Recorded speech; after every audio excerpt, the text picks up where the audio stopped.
Ya. Bien, jóvenes.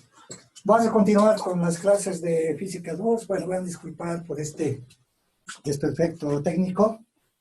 Una vez solucionado entonces, continuamos con la clase. Bien,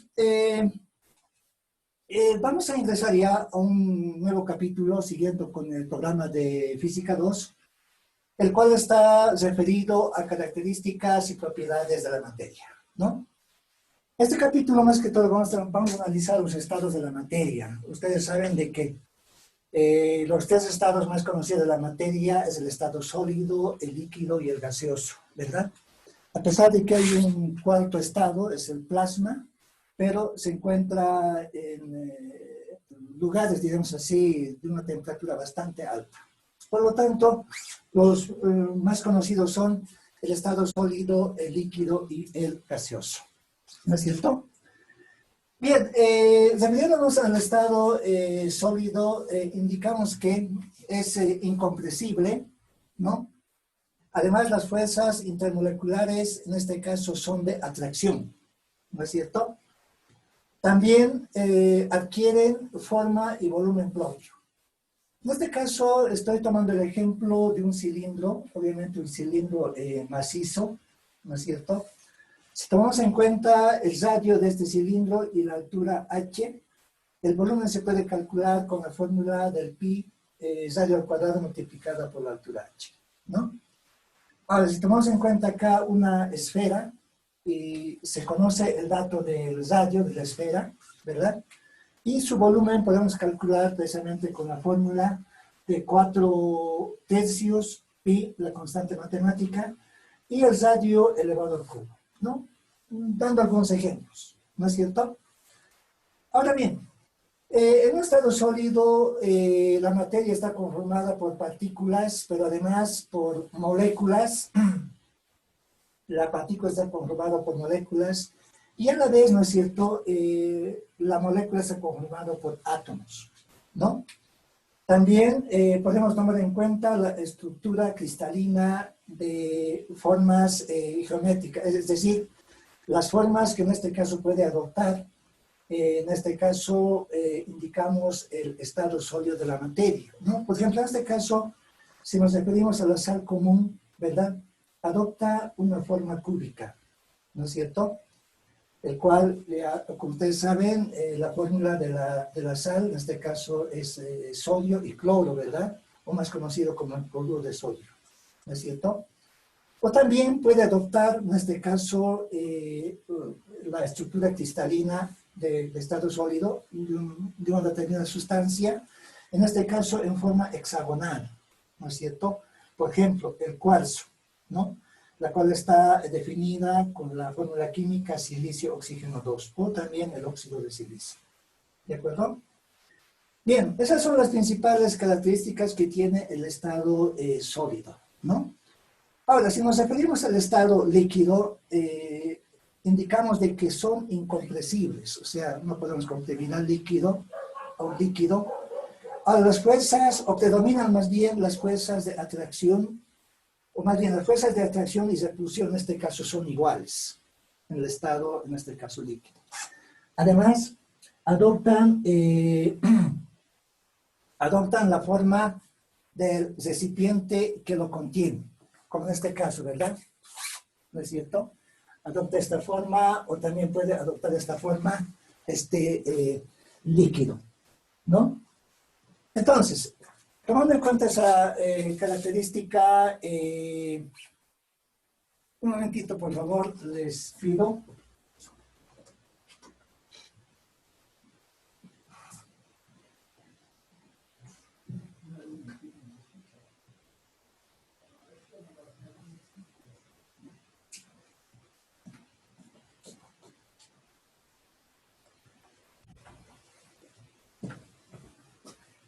Bien, jóvenes, continuamos.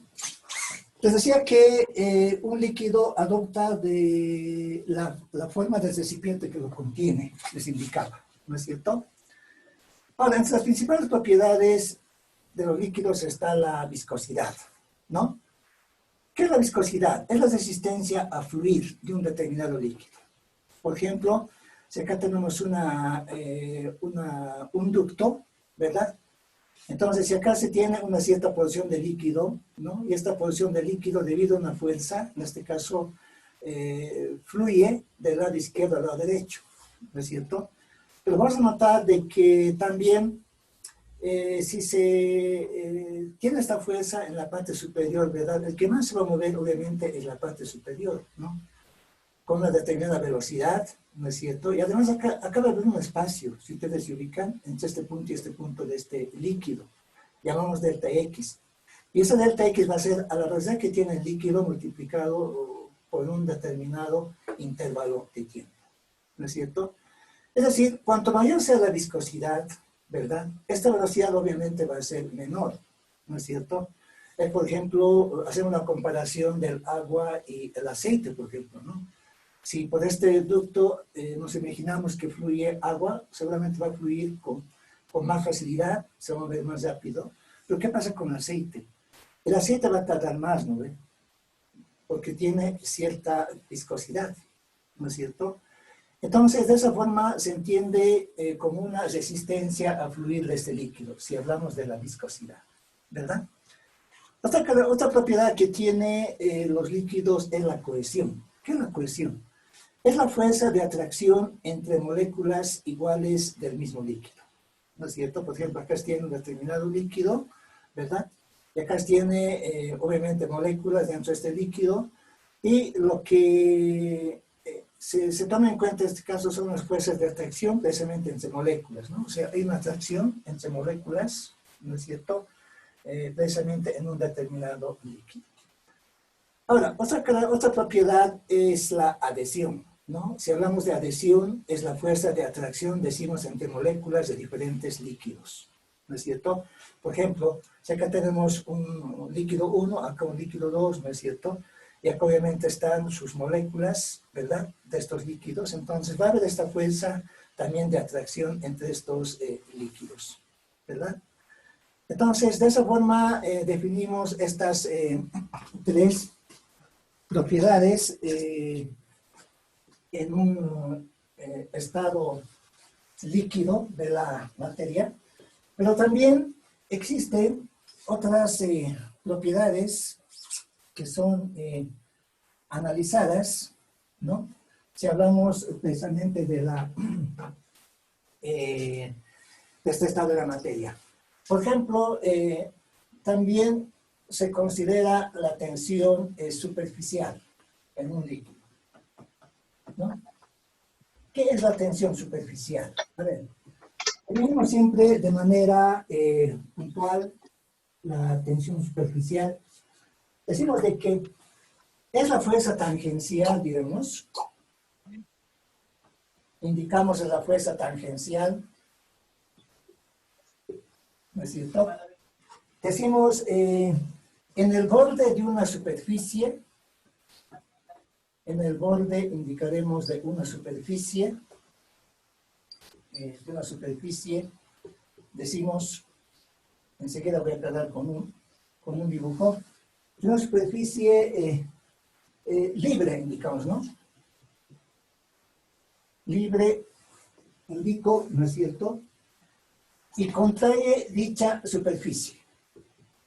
Y contrae dicha, indicaremos, superficie, ¿no? A ver, voy a acá dibujar, les decía, un cierto líquido, ¿no es cierto? A ver, más o menos de esta forma. Bueno, algo así más o menos.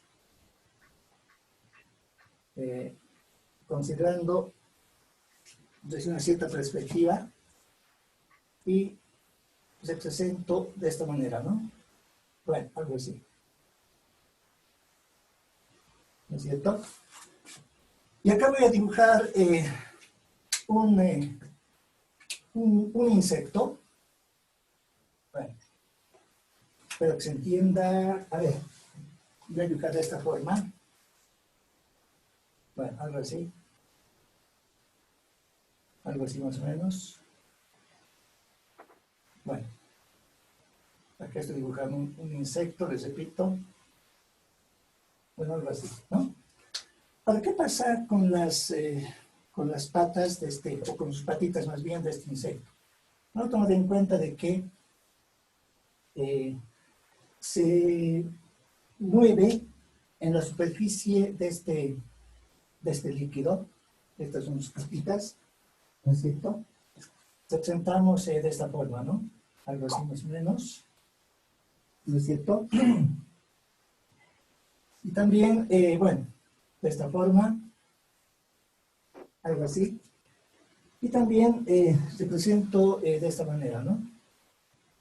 Algo así más o menos, ¿no es cierto? O también de esta forma, ¿no? Bueno, puede ser un mosquito, ¿no? No soy un buen dibujante, espero que se entienda. Es un insecto, ¿no es cierto? Fíjense, ¿qué pasa con la tensión superficial? Hemos indicado de que el líquido está conformado en este caso por moléculas, ¿no es cierto? Y precisamente entre estas moléculas existe una cierta atracción, ¿no? Existe una atracción de este tipo, ¿no es cierto? Los cuales en este caso van a hacer de que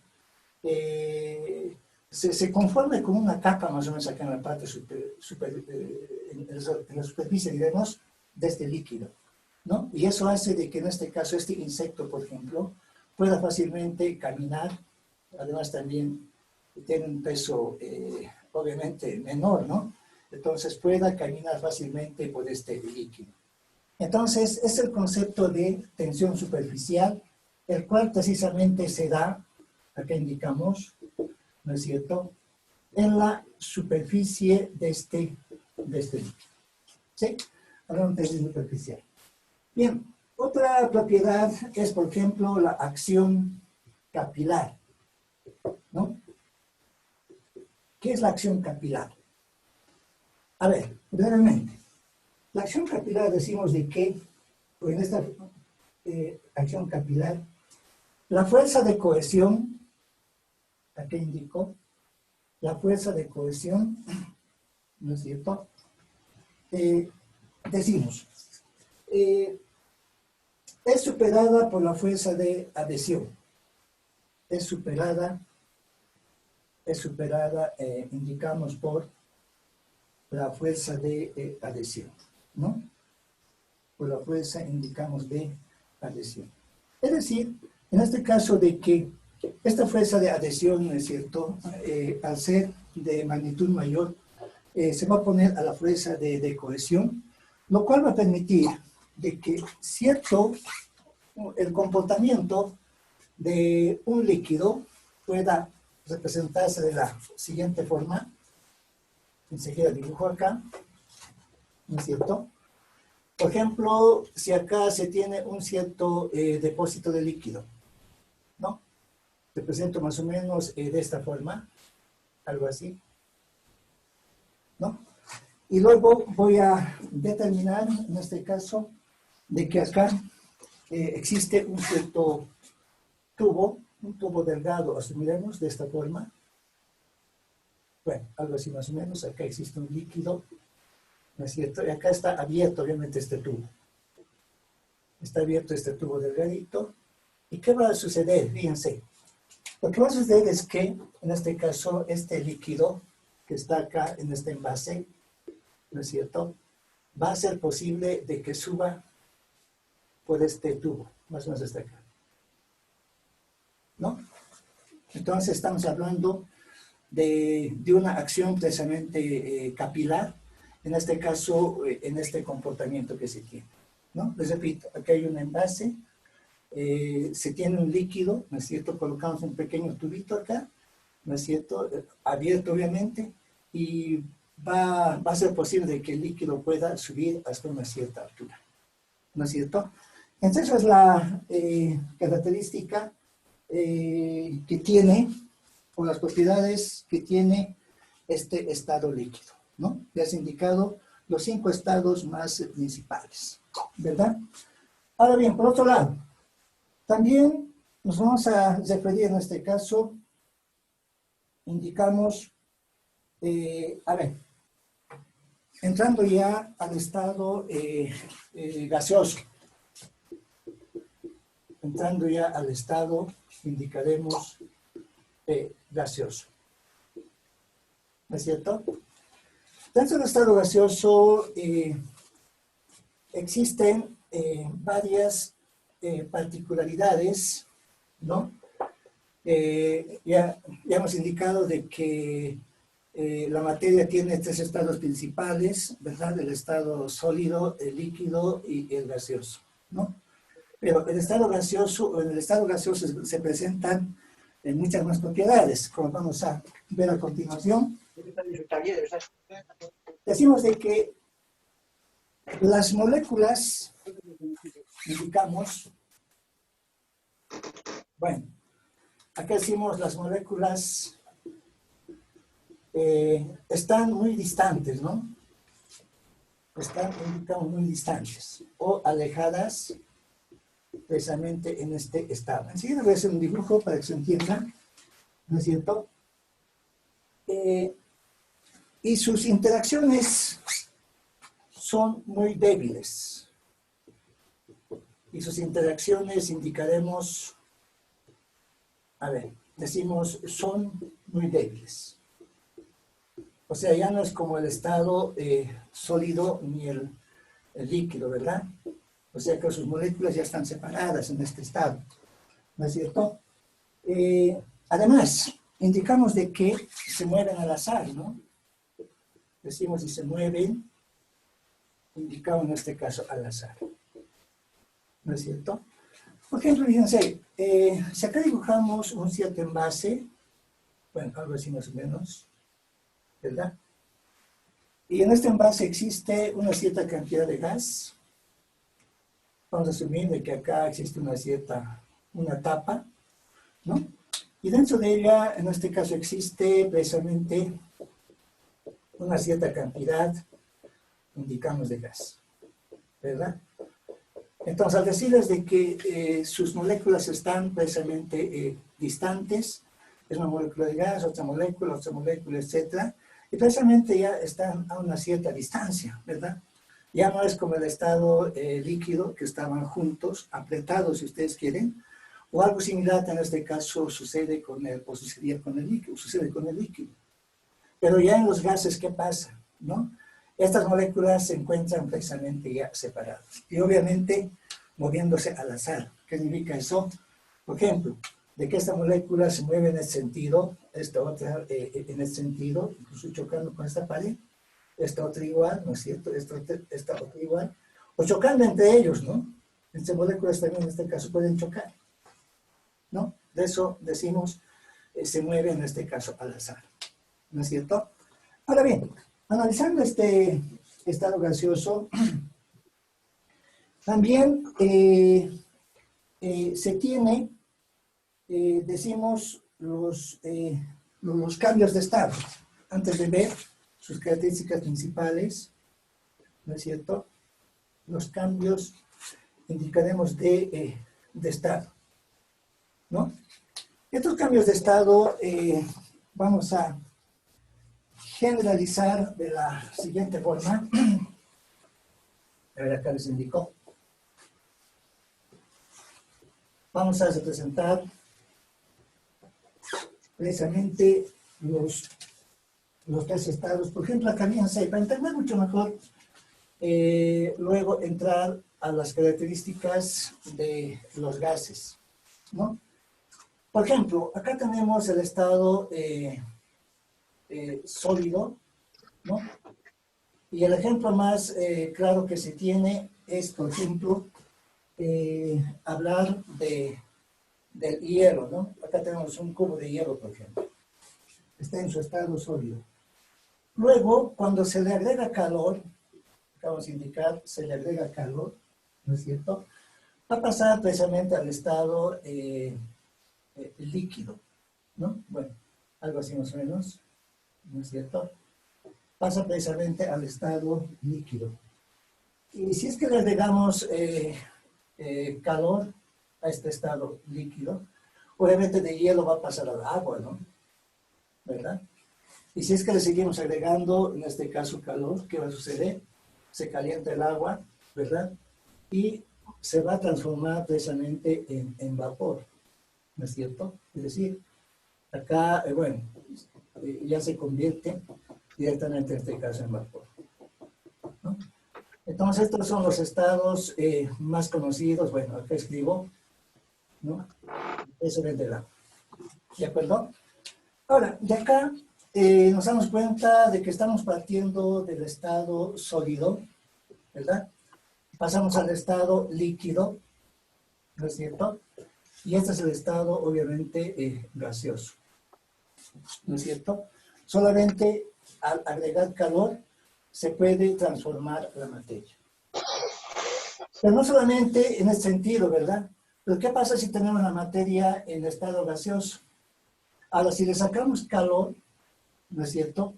Seguramente va a pasar al estado líquido, ¿no es cierto? Y si al estado líquido le seguimos sacando calor, va a pasar al estado, en este caso, sólido. En otras palabras, otra vez se va a volver en hielo, ¿no? Entonces, es el ejemplo más clásico que se tiene acerca de los estados de la materia. ¿Vamos de acuerdo? Ahora bien, también estos estados de la materia reciben ciertos nombres, ¿no? Por ejemplo, cuando pasa de sólido a líquido, de sólido indicamos a líquido, ¿no es cierto? Recibe el nombre, en este caso, indicamos de fusión, ¿no? Tiene su nombre. Ahora, ¿qué pasa si la transformación se realiza de gaseoso a líquido? De gaseoso indicamos en este caso a, o más bien, a ver acá indicaremos de manera más correcta, ¿no es cierto? De líquido a gaseoso más bien, ¿no? De líquido indicaremos a gaseoso. Entonces, cuando pasa del estado líquido al estado gaseoso, también recibe el nombre de vaporización, ¿verdad? ¿No es cierto? Ahora, en este caso, si pasa del estado gaseoso, indicaremos a líquido, ¿no es cierto? Se lo conoce con el nombre, indicaremos de condensación, ¿no? Indicamos de condensación, ¿no es cierto? Ahora, si pasa del estado líquido a sólido, líquido indicaremos el sólido, ¿no es cierto? Entonces recibe el nombre, ¿no es cierto? Indicamos de solidificación. Decimos de solidificación, ¿no? Entonces estos son los nombres que adquieren este cambio de estado, ¿no? Les repito, de sólido a líquido, fusión, de líquido a gaseoso, vaporización, de gaseoso, o sea, volviendo ahora hacia atrás, ¿no ve? De gaseoso a líquido, condensación, y de líquido a sólido, solidificación. Pero también la materia puede pasar directamente del estado sólido al estado gaseoso, ¿no? Entonces, si pasa del estado, en este caso, decimos, de sólido a gaseoso, también recibe un cierto nombre y se llama sublimación, ¿no es cierto? Se llama sublimación. Ahora, también puede darse el caso de que la materia puede pasar directamente del estado gaseoso al estado sólido, ¿no es cierto? Es decir, de gaseoso indicaremos a sólido, ¿no? Entonces, cuando pasa directamente de este estado a otro, de gaseoso a sólido, se llama sublimación inversa. Es el nombre que recibe, ¿no? Sublimación, indicamos en este caso, inversa, ¿no? Entonces, tomen muy en cuenta estas nominaciones, digamos así, que se le da precisamente a estos cambios de estado, ¿no es cierto? Ahora, por otro lado, nos vamos a referir a sustancia y sistema. Zapato lo voy a usar. Nos vamos a referir a sustancia y sistema. Y poco a poco vamos a ir entrando, en este caso, a las características de los gases, ¿no? Entonces acá coloco sustancia y sistema, con su título. Sustancia y sistema.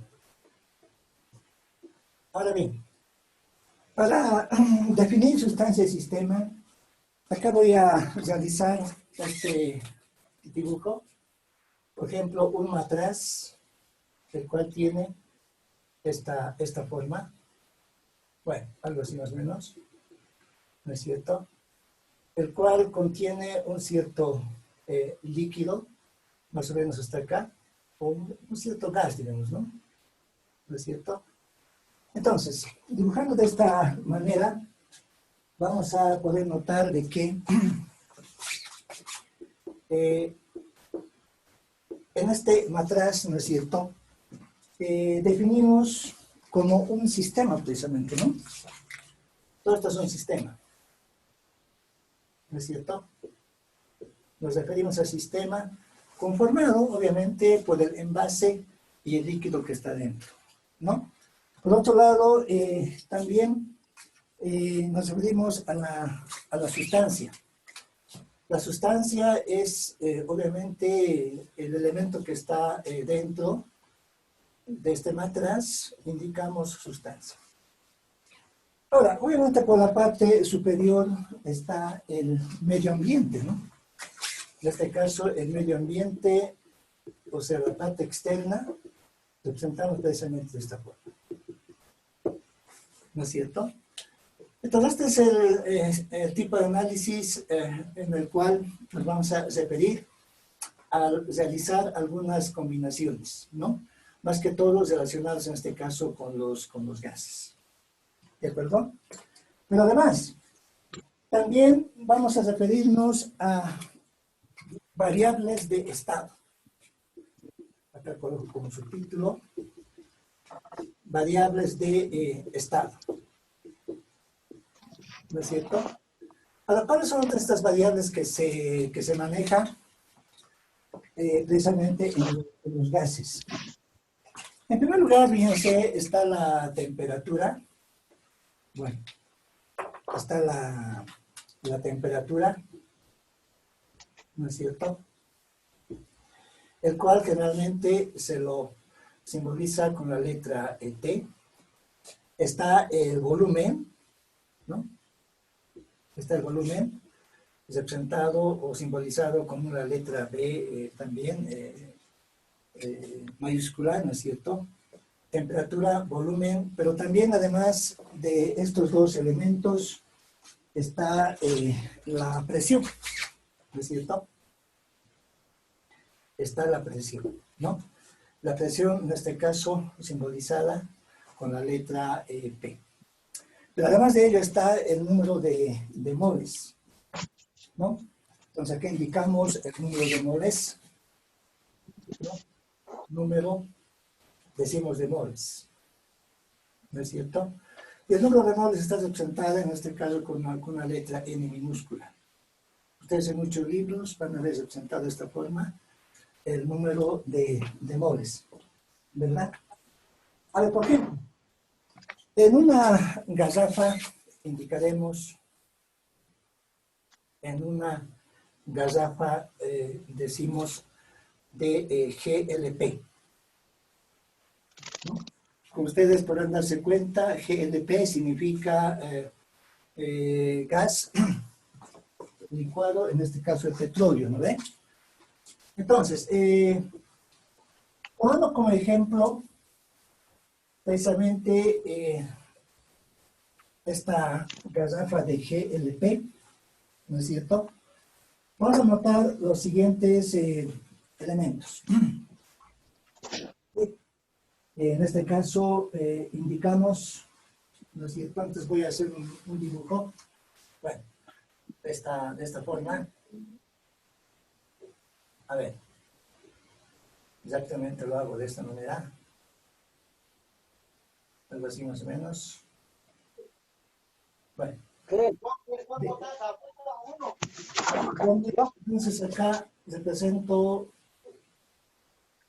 bueno, de esta manera, esta garrafa, bueno, algo así más o menos, bueno, de esta forma, ¿no? Ahora bien, esta garrafa de GLP no es nada más que una mezcla, en este caso, de, ustedes recordarán, ¿qué símbolo químico es este? El C3H8. Otro, el C4H10. A ver, ¿qué es el C3H8? Acabamos de ver recién. Propano, Inge. El propano, ¿no ve?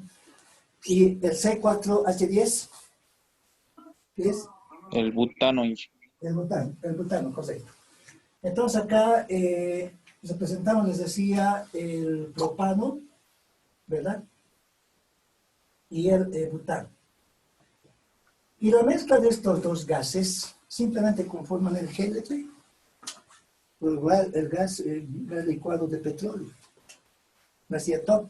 Entonces esta mezcla, como les indicaba, simplemente conforma el gas que normalmente conocemos, ¿no? Y bueno, a veces se adquiere todos los días, ¿no es cierto?, para preparar más que todos los alimentos, ¿no? Entonces, nada más que esta mezcla constituye el gas licuado de petróleo, el GLP en otras palabras, ¿no es cierto? Ahora bien, pero ¿cómo se define el número de moles? Hay una formulita que quiero mostrarles, ¿no? El número de moles se define en este caso con la letra N minúscula, les decía.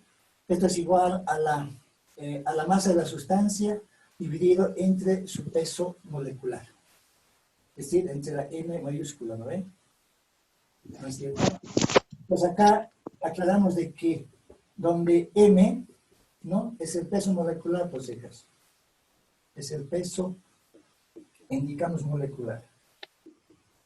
¿No es cierto? Entonces, con esta formulita, les repito, se puede calcular el número de moles, ¿no? Por otro lado, también nos referimos en este caso a la presión, ¿no? En este caso, bueno, nos referimos a la presión.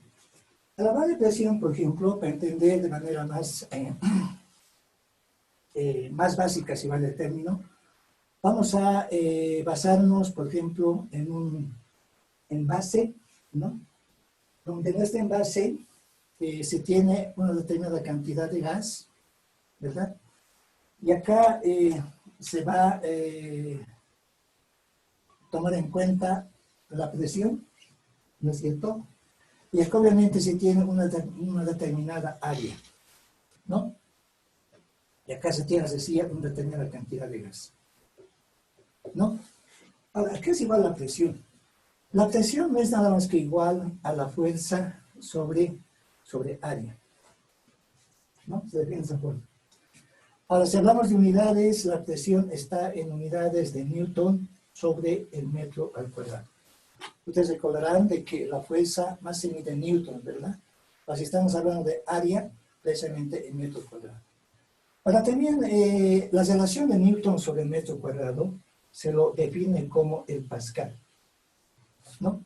Si, por ejemplo, en un problema ustedes tienen, que diga en un libro, la presión del gas es, qué sé yo, 50 pascales, ¿no? Si dice 50 pascales, directamente entiendan de que es 50 newtons sobre metro cuadrado. ¿De acuerdo? Entonces, esas son las unidades que se tiene de, indicamos, de la presión. Por otro lado, también nos referimos a la presión atmosférica. Bueno, voy a continuar de este lado. ¿Qué es la presión atmosférica? Fíjense, está determinada más que todo por un número, la cual es variable, ¿verdad? Decimos, a ver, aquí les indico presión atmosférica. Presión, decimos, atmosférica, ¿no? Vamos a asumir un cierto tubo, ¿no? Por ejemplo, decimos en un barómetro de mercurio.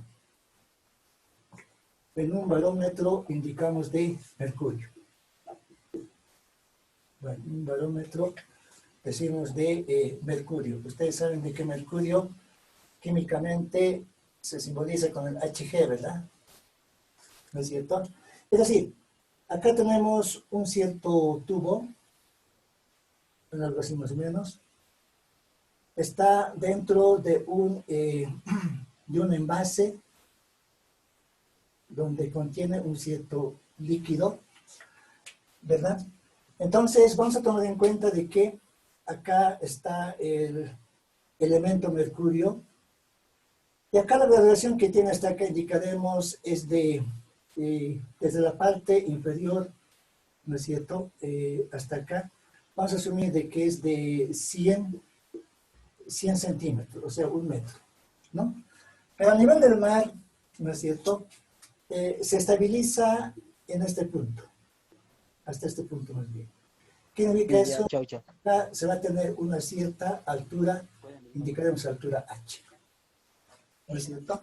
A esta altura H, a nivel del mar, se estabiliza en 76 centímetros. Les repito, 76 centímetros, en este caso, a nivel del mar, ¿no? Indicamos a nivel, decimos del mar, ¿verdad? Ahora, de acá podemos notar, ¿no es cierto?, de que en este caso se tiene, analizando, por ejemplo, si acá tomamos en la superficie, indicamos, base del punto A, ¿no? Bueno, el punto A, ¿no es cierto? Y acá va a ser el punto, en este caso, B. Ahora, hablando de presiones, la presión en el punto A es igual a la presión en el punto, en este caso, B, ¿no? Les repito, este nivel de líquido en el envase, en este punto llamamos A, y acá en el tubo, justamente acá en el inicio, llamamos B, ¿no es cierto? Ahora, la presión en A no es nada más que la presión atmosférica, ¿no es cierto? Y esta presión atmosférica va a ser igual a la presión en B. Esta presión en B se define nada más que como la densidad del mercurio, multiplicado por la gravedad y multiplicado en este caso por la altura H. Lo cual representa de que esta P sub 0, que es la presión atmosférica, va a ser igual a 13,6 por 10 elevado a la 3, si hablamos en kilogramos sobre metro cúbico, multiplicado por la gravedad, tomaremos 9,81 metros sobre segundo cuadrado, y multiplicado por esta altura H hasta donde se estabiliza la columna de mercurio. En este caso representamos en metros, 76 centímetros, es equivalente a 0,76 metros, ¿verdad? Y si hacemos todo este cálculo, ustedes también pueden directamente realizar, el resultado nos va a dar en newton sobre metro cuadrado. Newton sobre metro cuadrado, ¿no? ¿Cuánto de este valor, jóvenes? ¿Pueden calcular?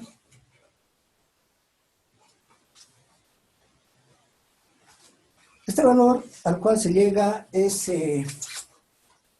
1,013 por 10 elevado a la 5, hablando en newton sobre metro cuadrado. Bien, jóvenes, como se va acabando el tiempo, haremos un breve descanso de unos 15 minutos, ¿no? Y luego vamos a continuar. ¿De acuerdo? Bien.